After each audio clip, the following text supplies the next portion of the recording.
Do you want to know how you can log into your The Good AI account? If yes, then this video is for you.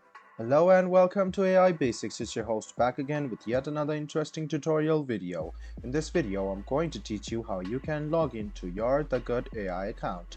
Go ahead and open Chrome or Edge browser on your PC, go to the Google search bar and then search for The Good AI login. Click on the first link which appears on your screen. It will take you to the official page of The Good AI. Go ahead and click Launch App and you can see Login on the top right hand corner. Go ahead and click Login.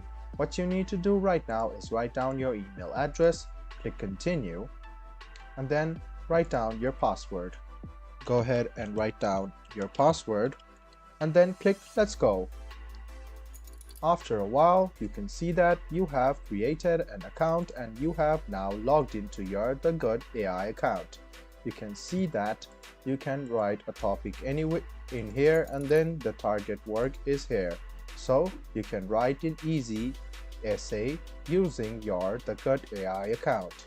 This was a video on how you can log into your The Good AI account.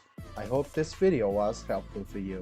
If you still have any kind of confusion, please do mention us on the comment section down below.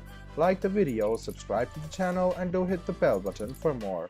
Hope to see you in the next video as well. Until then, goodbye, take care and make sure you enjoy.